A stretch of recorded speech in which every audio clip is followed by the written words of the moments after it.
அனைவருக்கும் வணக்கம். Pandian store serial இன்றைக்கி என்ன ப்ரோமோ நடந்துச்சுன்னு பார்ப்போம். பாண்டியன் வந்து வீட்டுக்கு வர்றாரு. ஆனால் வீட்டில் எல்லாருமே இருக்காங்க, செந்தில் மீனா தவிர. ஏன்னா அவங்க சென்னையில் வந்து இன்றைக்கி நைட்டு தான் கிளம்ப போகிறாங்க, பஸ் ஏறி குன்னக்குடிக்கு வர போகிறாங்க. ஸோ அந்நேரம் வந்து உட்காந்துறாரு டைனிங் ஹாலில். எல்லாருமே இருக்கும்போது அறிவு இருக்காடி அவனுக்கு அப்படின்னு சொல்லி பாண்டியன் பயங்கரமாக கோவத்தில் திட்டுறாரு. எவனுக்கு அப்படின்னு சொல்லி கோபதி ஒன்றுமே புரியாமல் கேட்குறாங்க. வேறு யாருக்கு? அதான் சென்னைக்கு ஒருத்தன் போயிருக்காங்க, அவனுக்கு தானே. ஏங்க எதுக்கு அப்படி செந்தில் சொல்கிறீங்க அப்படின்னு சொல்லி கோமதி கேட்கவும், பின்னடி ஃபோன் மேலே ஃபோன் மாறி மாறி போட்டுக்கிட்டே இருக்கேன். ஃபஸ்ட்டு ஃபோன் ரிங்கு போய்கிட்டே இருந்துச்சு, அவன் எடுக்காமல் இருந்தான். அடுத்தும் திருப்பி மாறி மாறி ஃபோன் போட்டுகிட்டே இருந்தால் சுவிட்ச் ஆஃப் சொல்லி வருது. என்ன தான் நினச்சிட்டு இருக்காமே, அந்த பிள்ளை மீனாவது ஃபோன் போட்டுச்சா போடலையா அப்படின்னு சொல்லி அவங்க கேட்குறாங்க. பக்கத்தில் பழனி இருக்காரு. அது எப்படி மாமா பிள்ளை அந்த பிள்ளை ஃபோன் போடும்? அந்த பிள்ளை மீட்டிங்கில் இருக்கும். ஃபுல்லாக அவங்களுக்கு ட்ரைனிங் மீட்டிங் ஃபுல்லாக முடிஞ்சதுக்கப்புறம் அவனுக்கு பஸ் ஏறி ஊருக்கு வந்துடுவாங்களா, அவள் எப்படி ஃபோன் போடுவா அப்படின்ட்டு பழனி சொல்கிறாரு. மயில் வந்து முந்திரிக்கொட்டையில் எப்பயும் போல் அவங்க போல் வழக்கம் போல் சொல்கிறாங்க. இல்லை மாமா ஃபோன்லாம் போடலை, ஃபோட்டோ அனுப்பி விட்டுருந்தாங்க, மெசேஜ் பண்ணாங்க அப்படிங்கிறாங்க. மெசேஜ் பண்ணாங்களா? என்ன மெசேஜ் அப்படிங்கிறாங்க. மெசேஜ்னால் மெசேஜ் இல்லை மாமா, ஃபோட்டோ அனுப்புனாங்க. ஃபோட்டோவா?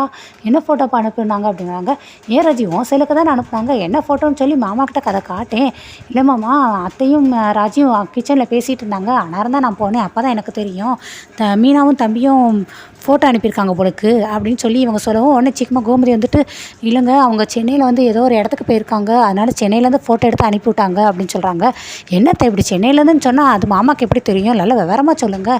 சென்னையில் அவங்க எங்கேயோ பீச்சுக்கு போயிருக்காங்க போலுக்கு மாமா, பீச்சிலேருந்து ஃபோட்டோ எடுத்து அனுப்பியிருக்காங்க ராஜி செல்லுக்கு, அதையெல்லாம் பார்த்துட்டு இருந்தாங்க. நானும் அப்போ போனதுனால எனக்கு தெரியும்.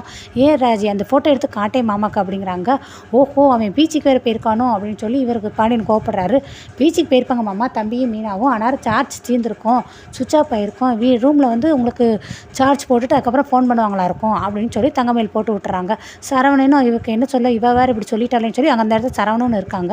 அடுத்து இவர் பயங்கரமாக கோவப்படுறாரு. ஏன்டி வெளியூருக்கு அவ்வளோ தூரம் கடந்து போயிருக்கானே, என்னமோ ஏதோ நினச்சி நம்ம மாறி மாறி ஃபோனை போட்டால் இவன் என்ன ஃபோனை சுவிட்ச் ஆஃப் பண்ணிவிட்டு நல்லா பீச்சில் நல்லா 2 பேருக்குள்ள ஊர் சுற்றிட்டு இருக்காங்களோ, அந்த பிள்ளை மீனாவது ஃபோன் போட்டு ஏதாவது வரைஞ்சி வச்சா அதுவும் கிடையாது அப்படின்னு சொல்லி பாண்டியன் பயங்கரமாக கோவப்படுறாரு.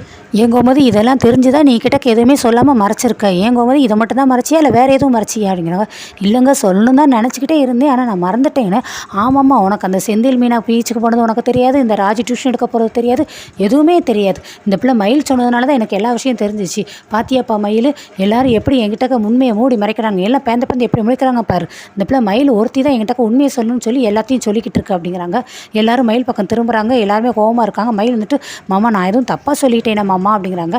இதை தப்பாக என்ன பண்ணி சொல்லியிருக்க, உள்ள வீட்டில் என்ன நடந்துச்சோ அந்த விஷயத்தை தான் நீ சொல்லியிருக்க அப்படின்ட்டு தங்கமயிலுக்கு வந்து இவர் பாராட்டு வேறு தெரிவிக்கிறாரு பாண்டியன்.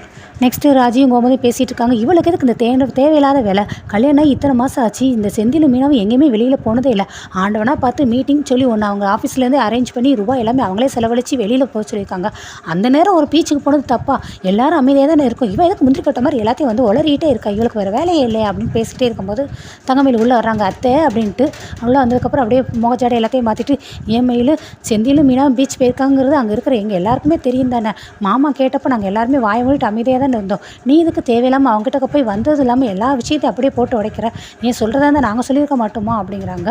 ஏன் அத்தை நான் சொன்னது தப்பா அப்படிங்கிறாங்க. அடுத்து ராஜி பக்கத்தில் இருக்காங்க. டியூஷன் விஷயத்தில் அப்படித்தான், மாமா கிட்ட உங்களையா டியூஷன் பற்றி பேச சொன்னது, மாமா வந்து நான் வந்து எப்படி எடுக்கணும் என்ன மாதிரி இருக்கணும் ஒரு பக்குவத்தில் நான் பேசியிருப்பேன், இல்லை அத்தையாவது பேசியிருப்பாங்க, அதை எதுக்கு நீங்கள் அவங்ககிட்ட பேசுனீங்க? டியூஷன் எடுக்கிறோங்கிற விஷயத்தில் வந்து பசங்க வருவாங்களாம் வரமாட்டாங்களாம் தெரில, கண்டினியூவாக இந்த வேலையை தான் பார்ப்பேனா, இதுதான் தொழிலாகவே நடத்த போகிறேனாங்கிறது எதுவுமே ஃபைனல் பண்ணவே இல்லை. அதெல்லாம் யோசித்து வச்சதுனால தான் மாமா கிட்ட நாங்கள் சொல்லுவோம், பொறுமையாக சொல்லுவோம்னு சொல்லி நினச்சோம். மாமா கிட்ட சொல்லாமல் நாங்கள் எந்த வேலையும் செய்யவே மாட்டோம். நீங்கள் எதுக்கு முந்தி சொன்னீங்க, உங்களுக்கு இதெல்லாம் தேவையா? இனிமேல் இந்த மாதிரி தேவையெல்லாம் முன்னுரை கொட்ட மாதிரி நீங்கள் எந்த விஷயத்தையும் போய் சொல்ல வேண்டாம், எங்களுக்கு வேணுங்கிறத நாங்களே சொல்லிக்கிடுவோம் அப்படின்னு சொல்லி இவன் ராஜி வந்து படப்படன்னு படித்து தள்ளிட்டாங்க. தங்கமயில் அழுகுறாங்க. எதுக்கு மணி அழுகுற அப்படின்னு கோமதி கேட்குறாங்க. பாருங்க ராஜி எப்படி பேசுகிறான்னு சொல்லி, நான் ஏதோ குடும்பத்தை கெடுக்க வந்தவா, நான் வந்து அவசரப்பட்டு எல்லா விஷயத்தையும் சொல்கிறேன் அப்படின்லாம் என்னை பேசுகிற அத்தை, அவள் ஏதோ சின்ன பொண்ணுமா, அவள் ஏதோ தெரியாமல் பேசியிருக்கானே, என் தங்கச்சி கூட என்கிட்ட இப்படி பேசுனதே இல்லை அத்தை, ஆனால் இவள் எப்படிலாம் பேசுகிறா தெரியுமா அப்படின்னு சொல்லி இவங்க பயங்கரமாக ஓவரா சீன் போட ஆரம்பிச்சிட்டாங்க. தங்கமயில், நான் பேசுகிறது தப்பாக இருந்தால் என்னை மன்னிச்சிருங்க, நான் இனிமேல் இந்த மாதிரிலாம் தப்பு பண்ண மாட்டேன் அப்படின்னு சொல்கிறாங்க. என்னம்மா நீ இதெல்லாம் விடுமா நீ அப்படிங்கிறாங்க. அடுத்து தங்கமயில் போயிடுறாங்க. அடுத்து ராஜி சொல்கிறாங்க, நீங்கள் எதுக்கு அவங்ககிட்ட அப்படி பேசுகிறீங்க, நான் எல்லாம் தெரிஞ்சுதான் பேசுனேன், தெரியாமல் ஒன்றும் பேசுனேன், அடுத்தவங்க இஷ்டத்தை தலையிட்டால் இப்படி தான் தேவையில்லாமல் மூக்கொடைங்கிறது அவங்களுக்கு தெரியட்டும், அவங்க இதெல்லாம் தப்புங்கிறத அவங்க உணரட்டும், எதுக்கு தேவையில்லாமல் அடுத்தவங்க சொல்லுவாங்க தலையிடுறாங்க அப்படின்னு சொல்லி ராஜி படப்பட நேரமாக அவங்க கோமதிட்டு எதுன்றாங்க. இருடி பொறுமையாக இருடி அப்படின்ட்டு ராஜி இருந்துறாங்க. ஐயோ முருகா, ஒருத்தி இப்படி இருக்கா ஒருத்தி அப்படி இருக்கா, இவங்களுக்கு 2 பேரும் நான் எப்படி தான் சமாளித்து எப்படி தான் குடும்பத்தை நடத்த போகிறேனோ முருகா அப்படின்னு சொல்லி கோமதி முருகரை வேண்ட ஆரம்பிச்சிட்டாங்க. அடுத்து தங்கமயில் வந்து ரூமில் இருக்காங்க. சரவணன் இருக்காரு.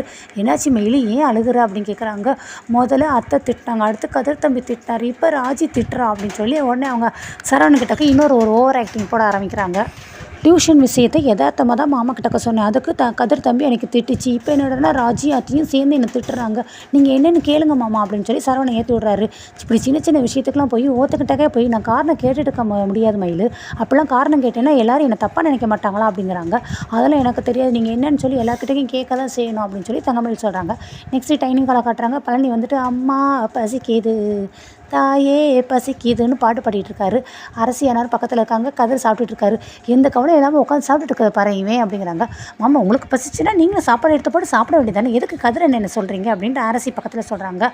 அவன் அப்பா அதை உங்கள் அப்பா வந்துடணுமே, மச்சா வந்தால் தானே சாப்பிட முடியும், இல்லாட்டினா யார் திட்டு வாங்குறது. ஆமாம் மாமா, நம்மளை பசிச்சா நம்ம தான் சாப்பிடணும், அவர் பசிச்சா அவர் சாப்பிட்றாருல அப்படிங்கிறாங்க. நீ திட்டு வாங்கினாலும் அதை கனவப்பட மாட்டியேடா, ஆனால் நான் அப்படி இல்லையேடா அப்படின்னு சொல்லி பழனி பேசிகிட்டு இருக்காரு. ஆனால் பாண்டியன் வந்து உட்காந்துறாரு. உட்காந்து அவர் சாப்பிட உட்காந்துறாரு. எப்போ உட்காருப்பா எல்லாரும் அப்படின்னு சொல்லி அங்கே தங்கமயில் அப்படிங்கிறாங்க. அவள் பேரவை சாப்பிட்றேன்னு சொல்லியிருக்கான்னு கோமதி சொல்கிறாங்க. ஏன் எதுக்கு அப்படின்ட்டு தங்கமயிலே எப்போ வாப்பா சாப்பிட வாப்பான்னு, சரி மாமா அப்படின்ட்டு வந்து ஒன்றுமே தெரியாத மாதிரி சாப்பிட உட்காந்துறாங்க. இப்போ ராஜி அவளுக்கு அந்த தயிர் எடுத்து வை, இப்போ அந்த இதை எடுத்து வை, சாப்பாடு எடுத்து வை, குழம்பு எடுத்து வைன்னு ஒன்று சொல்லிட்டு இருக்காரு. எல்லாரும் இருக்கிறாங்க. டே பழனி அது கொஞ்சம் தள்ளி வைடா மயில் பக்கத்தில் அப்படிங்கிறாங்க.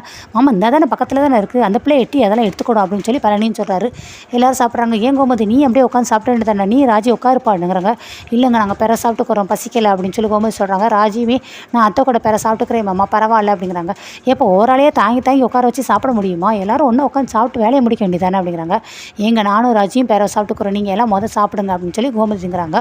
ஸோ இவங்க வந்து டியூஷன் விஷயத்தையும் செந்தில் மீனா பீச்சுக்கு போனதையும் இப்போ தங்கமயில் சொல்லியிருக்காங்க. ஸோ இன்னும் மீனா சென்னையிலேருந்து வந்ததுக்கப்புறம் என்ன பூகம்பம் வெடிக்க போது, மீனா இதை எப்படி ஹேண்டில் பண்ண போகிறாங்க அப்படிங்கிறத நம்ம தொடர்ந்து நாளை பார்ப்போம். ஸோ மறக்காமல் நம்மளுடைய சேனலை சப்போர்ட் பண்ணுங்கள். தேங்க்யூ.